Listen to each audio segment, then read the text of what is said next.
అంటే నువ్వింతకు ముందే శారదని ప్రత్యేకంగా కలిసావన్నమాట. మీరిప్పుడు కొత్త దీర్ఘాలు తీయకండి. కలవటం, పారేయటం అంతా జరిగింది. మీ బిచ్చం తీసుకుని వెళితే నేను ముష్టిదాన్ని అవుతాను కానీ నా కొడుకు హక్కుదారుడు కాడుగా. అందుకే వచ్చాను. వాడెప్పటికీ కాలేడు.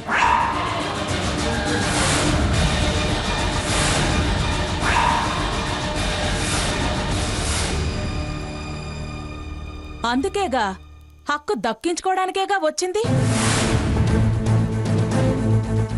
ఆ రోజు ఈవిడలా నేను తలంచుకొని ఉంటే ఈవేళ ఈ స్థితిలో ఉండేదాన్ని కాదు. ఈ రోజు తలంచుకొని వెళ్ళినా నా మాట నెగ్గించుకుని తీరుతాను. ఏం చేస్తావే? ఇంత చేసినా ఇంకా ఏం చేస్తావు అంటారేంటి అత్తయ్య గారు? చెయ్యాల్సిందంతా చేస్తాను. నా కొడుక్కి న్యాయం చేస్తాను. చూడు, ఇచ్చింది చాలకపోతే ఇంకా ఏం కావాలో అడుగు, పడేస్తాను. మీరు పడేస్తే ఏరుకెళ్ళటానికి రాలేదు. అసలు ఆస్తి, అంతస్తు, డబ్బు, దశకం ఇవేవి నాకు అక్కర్లేదు. అమ్మా శారద, నీ మనసులో మాట ఏమిటో చెప్పు. మేమేం చేయాలో ఎలా చేయాలో ఆలోచిస్తాం. ఏమిటి ఆలోచించేది? అది వచ్చింది వాటా కోసమే. ఎందులో భాగం కావాలో అడగండి. నాకేం వాటాలు వద్దు. నా కొడుకు పిఠాపురం వారసుడని 10 మందిలో ప్రకటించాలి. గౌరవమైన స్థానం, సమాజంలో గుర్తింపు కావాలి. ఓ రిసెప్షన్ ఏర్పాటు చేసి ఇంతకాలం వాడు ఏం పోగొట్టుకుని బతికాడో అది వాడికి అందించాలి. అది జరగని పని.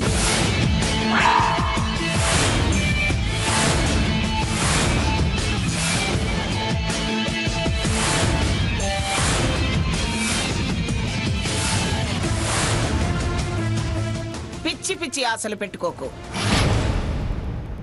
మర్యాదగా వెళ్ళవతలకి. మీరు మీ మనస్తత్వం నాకు తెలుసు. ఆస్తి మాత్రం అడిగి పట్టుకెళితే మీరు ఏం చేస్తారో, ఎలా వెంటాడి వేటాడతారో అది కూడా నాకు తెలుసు.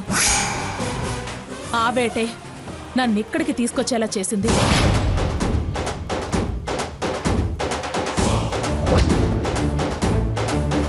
మర్యాదగా నేను అడిగిన పని చేస్తే నా దారిని నేను వెళ్ళిపోతాను. చేయకపోతే మీరు బిచ్చం అనుకుని వేసిన కాగితాలతో కోర్టు మెట్లెక్కుతాను.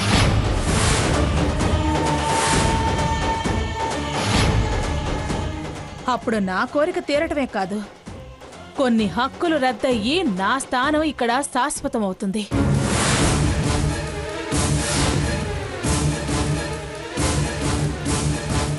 కోర్టు మెట్లు ఎక్కనిస్తారో, ఈ 4 గోడల మధ్య పరిష్కారం చూపిస్తారో నీ ఇష్టం. అత్తయ్య గారు, వాళ్ళు అడిగే దాంట్లోనూ న్యాయం ఉంది. దయచేసి ఆవిడ కోరిక తీర్చండి. వాళ్ళు వెళ్ళిపోతే కానీ తిరిగి ఇంట్లో ప్రశాంతత ఉండదు. ఏయ్, అది అడిగినట్టు చేస్తే దానికి బలం పెరుగుతుంది. నీ కాపురం సర్వనాశనమైపోతుంది. నేను మాట తప్పేదాన్ని కాదు. మాట కోసం అన్ని వదులుకుని వెళ్ళిందాన్ని.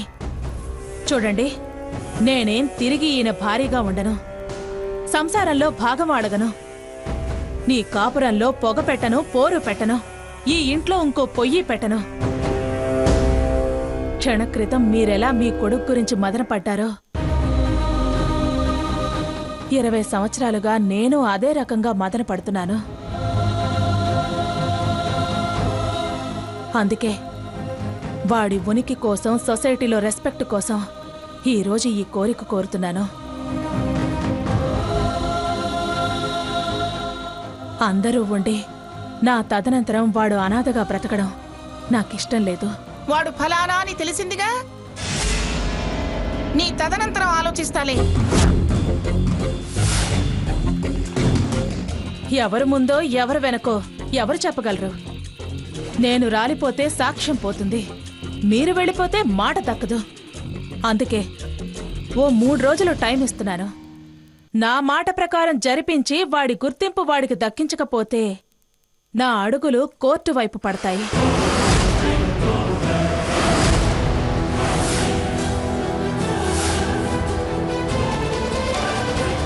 ఈ నిర్ణయంలో మార్పు ఉండదు.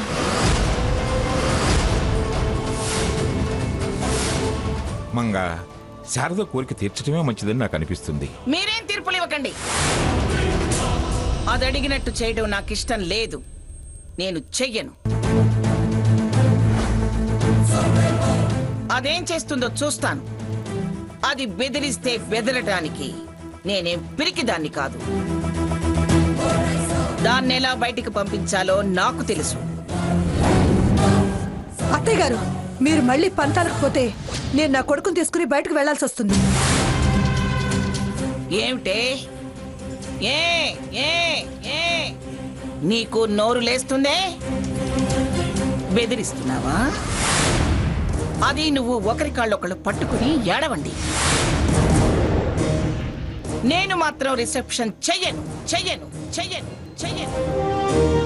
వాణ్ణి జనానికి పరిచయము చెయ్యను.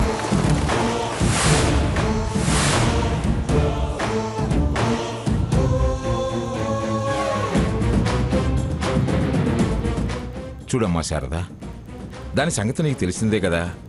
అలాగని నీ కోరిక తప్పు అని నేను అనడం లేదు. తప్పకుండా అది నెరవేరేలా నేను ప్రయత్నం చేస్తాను. కొంచెం ఓపిక పట్టు. అమ్మా లక్ష్మి, వెళ్ళండి అమ్మా. రే ఆనంద్, వెళ్ళు.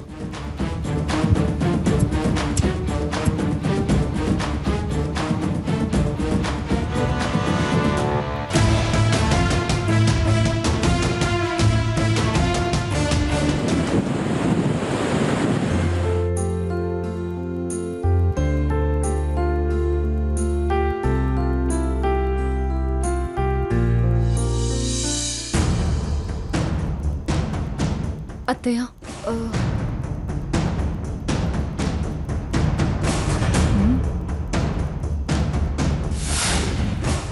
తెల్లారగానే వాళ్ళ గదికి వెళుతుంది. మళ్ళీ యుద్ధం మొదలవుతుందా ఏమిటి? నేను మళ్ళీ మిమ్మల్ని ఏం అడగడానికి రాలేదు. మనందరి మేలు కోరి నీ చేత దేవుడి దగ్గర దీపం పెట్టించడానికి తీసుకెళ్ళడానికి వచ్చాను. రేపు నువ్వున్నా, ఈ ఇంట్లోంచి వెళ్ళిపోయినా నువ్వు ఈ ఇంటి కోడలివి. పసుపట్లతో వచ్చిన మీతో నా కొడుకు గొడవపడి గుమ్మం బయట నిలబెట్టాడు. లోపలికొచ్చాక ఎవరూ ఆదరించలేదు. ఏవోవో భయాలు, ఆవేశాలు, అరుపులు, ఆ కేకలతోనే సాంప్రదాయమే మర్చిపోయాం. కొత్త కొడులు దేవుడి దగ్గర దీపం పెట్టి పరమాన్నం నైవేద్యం పెట్టడం ఆచారం. రామ్మ సీత, నా మనసులో నీకంతా మంచి జరగాలని అనుకుంటున్నాను. రామ్మా.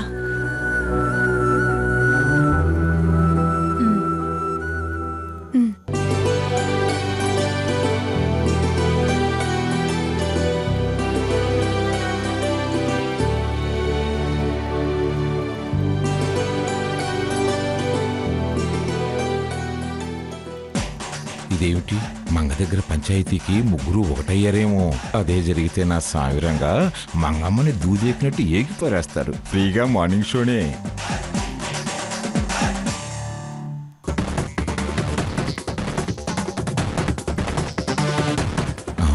ఇదేమిటి ఇటు వెళ్తున్నారు? అమ్మ సీత, దీపారాధన చెయ్యి. నేను ప్రసాదం ఏర్పాట్లు చేస్తాను. నువ్వు దీపం వెలిగించి లలితా సహస్రనామం చదువమ్మా.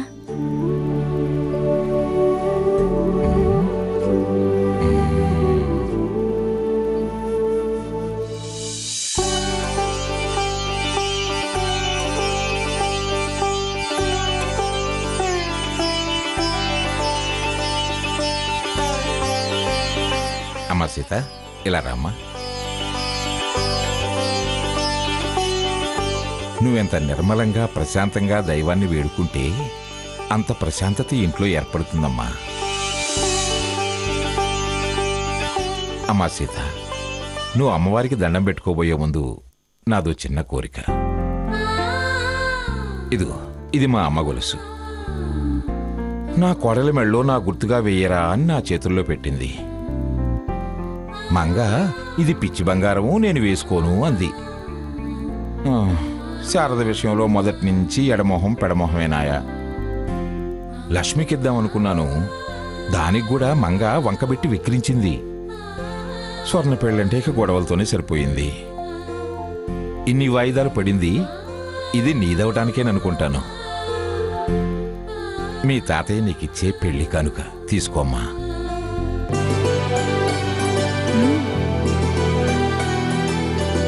ఏమిటది?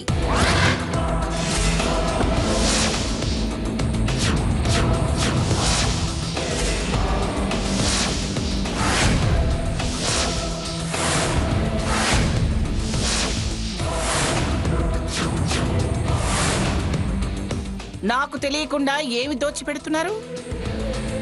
దోచేమి పెట్టడం లేదు, దాచిందే ఇస్తున్నాను. ఏదైనా నన్నడగకుండా మీ సొంత పెత్తనమేమిటి? ఇది నీది కాదు, నాది. పైగా నువ్వు వద్దన్నది. నేను వద్దన్నా కావాలనుకున్నా అది మా అత్తగారిదేగా. ఓహో, ఇంకొకళ్ళకి ఇవ్వబోతుంటే నీకొక అత్తగారుందని ఆమెకొక నగుందని గుర్తుకొచ్చిందనమాట. ఎప్పుడు గుర్తుకొచ్చినా అది నాకు చెందాల్సిందేగా. ఎవరో అడ్డమైన వాళ్ళ చేతుల్లో పెడతారే? మంగా, పద్ధతి లేకుండా నోరు పారేసుకునే ఇక్కడి దాకా తీసుకొచ్చావు. మళ్ళీ అలా మాట్లాడుకో. ఎందుకు మాట్లాడద్దు? నా దృష్టిలో వాళ్ళు మనకు కాని వాళ్ళే. మీరు అలా అనబట్టే మా గుర్తింపు మాకు ఇవ్వమని వాళ్ళ ఇంటికి వచ్చారు. ఇంకా వాళ్ళని ఎందుకు రెచ్చగొడతారు? ఏమిటి, నువ్వు కూడా వాళ్ళని వెనకేసుకొస్తున్నావు? వాళ్ళ కోరికలు తీరిస్తే నీ కాపురం కొల్లేరవుతుంది. ఇప్పుడేదో సుఖ సంతోషాల్లో మునిగి తేలుతున్నానని భయపడాలా? మీరు చేసిన పాపాలే నా బ్రతుక్కి గతి పట్టించాయి. కాస్త మనశ్శాంతి కలగాలంటే ప్రాయచిత్తం చేసుకోవడం మంచిది. వాళ్ళు అడిగిందేదో చేస్తే వాళ్ళ దారిని వాళ్ళు వెళ్తానంటున్నారుగా. అది జరగని పని అని రాత్రే చెప్పానుగా. అంటే ప్రశాంతంగా నన్ను నా కొడుకుని బ్రతకనివ్వరా? ఏమిటే నోర్లేస్తుంది? మీరు నోరు కాస్త తగ్గించుకుంటే సుఖపడదామని. మంగా, ఎందుకే అనవసరపు పంతాలు? నువ్వు అవునన్నా కాదన్నా తను మన కోడలేగా, అతను మన మనవడేగా. నలుగురికి చెబితే తప్పేంటి? మీరలా అనుకుంటే అనుకోండి, నేననుకోను. అయినా మీరేమిటి నన్ను అడగకుండా దాన ధర్మాలు చేస్తున్నారు? నువ్వు భాగాలే పంచివ్వగాలేంది, నేను నువ్వు కాదనుకున్న దాన్ని ఇవ్వటం తప్ప? అయినా నేనేం కాని వాళ్ళకి ఇవ్వటం లేదే. అయిన వాళ్ళకి, అర్హత ఉన్న వాళ్ళకే ఇస్తున్నాను. మళ్ళీ అయిన వాళ్ళు అనకండి, నాకు ఒళ్ళు మండుతుంది. పగాళ్ళైన వాళ్ళు మనకెలా అవుతారైన వాళ్ళు? మనుషుల్ని మనుషులుగా చూస్తే ఎవరూ పగవాళ్ళు కారు. ఆహా, బయలుదేరాడు మరో వివేకానందుడు ప్రవచనాలు చెప్పడానికి. వివేకానందుని కాకపోవచ్చు గాని కాస్తో కూస్తో వివేకం ఉన్నవాణ్ణేలే. మీతో వాదించే ఓపిక నాకు లేదు కానీ. లక్ష్మి, నువ్వెందుకు ఇక్కడ నిలబడ్డావు? పద లోపలికి. కొత్త పెళ్లి కూతురుతో దీపం పెట్టించి పాపం కాస్తనే తగ్గించుకుందామని. ఏయ్, ఏమిటే ఏమిటే వాగుతున్నావు? అత్తయ్య గారు, ఇన్ని సంవత్సరాలుగా మీరు నన్ను ఎంత బాధ పెట్టినా నేను మిమ్మల్ని ఏమీ అనలేదు. ఈ రోజు కూడా నేను మీ గడప తొక్కింది మీ భోగభాగ్యాలు ఆశించి కాదు. నా కొడుక్కి ప్రేమానురాగాలు పంచమని ప్రాధేయపడుతుంటే ఇంత మొండికేస్తున్నారేంటి? మీతో నేను సరే అనిపించందే నేను ఈ ఇల్లు విడిచి వెళ్ళను. ఇన్ని సంవత్సరాలుగా మీరు నన్ను ఎంత బాధ పెట్టినా నేను మిమ్మల్ని ఏమీ అనలేదు. ఈ రోజు కూడా నేను మీ గడప తొక్కింది మీ భోగభాగ్యాలు ఆశించి కాదు. నా కొడుక్కి ప్రేమానురాగాలు పంచమని ప్రాధేయపడుతుంటే ఇంత మొండికేస్తున్నారేంటి? మీతో నేను సరే అనిపించందే నేను ఈ ఇల్లు విడిచి వెళ్ళను. అమ్మా లక్ష్మి, అద్దాన్ని నోరు ముయ్యదు గాని నువ్వు పూజ చేయించు. అమ్మవారు కరుణిస్తే గాని జరగాల్సిన కార్యక్రమం సవ్యంగా జరగదు. ప్రసాదం అయిందా అండి? అత్తగారి కోపానికి పరవాణ్ణం పొంగింది. ఏయ్, తల తిరుగుతుందా? కాలం నాకు అనుకూలంగా మారుతోంది అత్తయ్య గారు. సీత, కూర్చోమ్మా.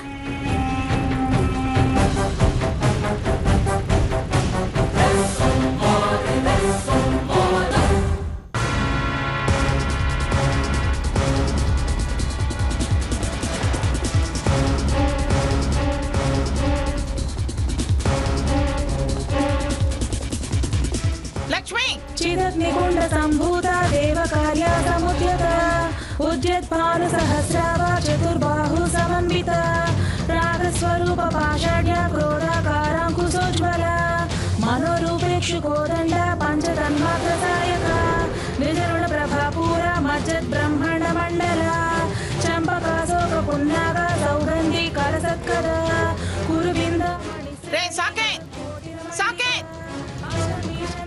ఏంటి గ్రాని? చూడరా అటు చూడు, మీ అమ్మ ఏం చేస్తుందో చూడు. మాంగళ్య గృహదోర చిల్లిక వక్త్రలక్ష్మీ పరివాహ చలం మీనాభలోచన నవచంపక పుష్పాభ నాసా దండ విరాజిత తారాకాంతి తిరస్కారి నాసాభరణాభాసుర కదంబ మంజరి క్లుప్త కర్ణపూర మనోహర తాటాంగాయుర. ఎవరితో పూజలు చేస్తుందో చూడరా. అమ్మా సాకేత్, అమ్మవారి సహస్రనామం చదువుతున్నారు. ఆటంకపరచడం అపచారం. ఆ అనాచారం ఆపకపోతేనే అపచారం. అమ్మా సాకేత్, మంగ, పిచ్చితనంగా ప్రవర్తించుకో. రెచ్చగొట్టి వాడి చేత పాపం చేయించుకో. ఇలా రెచ్చగొట్టే. ఇంతకాలం నా కొడుకు నాకు దూరం చేశారు. ఇలా రెచ్చగొట్టే ఈవిని యుద్ధానికి వచ్చేలా చేశారు. ఎక్కడైనా మీరు కాస్త తగ్గి ఈ ఇంట్లో ప్రశాంతతకు చోటివ్వండి. వింటున్నావురా అదేం మాట్లాడుతుందో? నేనేం మాట్లాడినా వాడి క్షేమం కోరే మాట్లాడుతున్నాను. మీరు మీ మాట నెగ్గాలని వాడి బ్రతుకు నరకం చేయకండి. నేను కాదే, నువ్విలా ప్రవర్తిస్తేనే కష్టాలు నెత్తికెత్తుకుంటారు.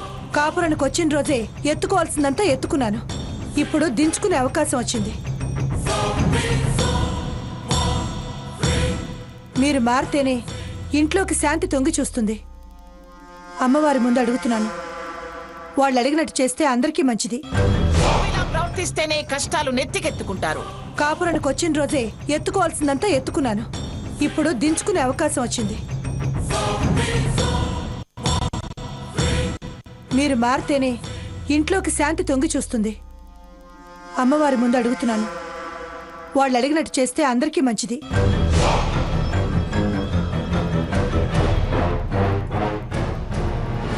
అమ్మా సీత, ఇదిగో అమ్మా, తీసుకో.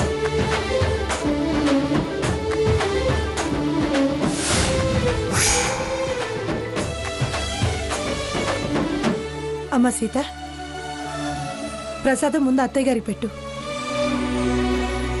అమ్మవారి ప్రసాదం అయినా ఆవిడ గారి మనసు కరిగిస్తుందేమో.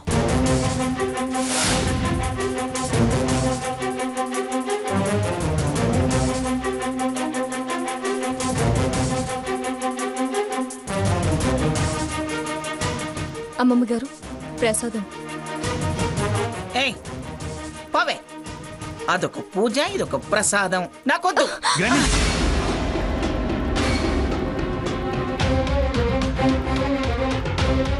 అమ్మవారి ప్రసాదాన్ని నేలపాలు చేసి అపచారం చేశావు.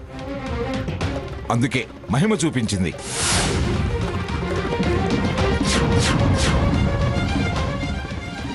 పెద్దదానివి, నువ్వు చేసింది పద్ధతేనా? ఆలోచించు. ముందు ప్రసాదం తీసుకో.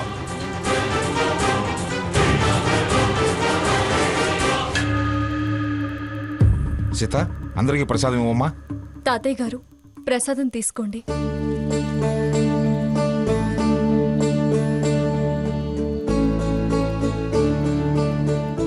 సాకేత్, నీలాంటి వాళ్ళ చెయ్యి తగిలి ప్రసాదం అపవిత్రం అయిపోయింది. పోవతలకి. రేయ్, ఏం కూసావురా? తను నా భార్య. మర్యాదగా మాట్లాడు. నోరు జారితే జాయింట్స్ కదులుతాయి. నేనెవరో తెలిసాక కూడా పిచ్చి కుదురుకొస్తావేంట్రా?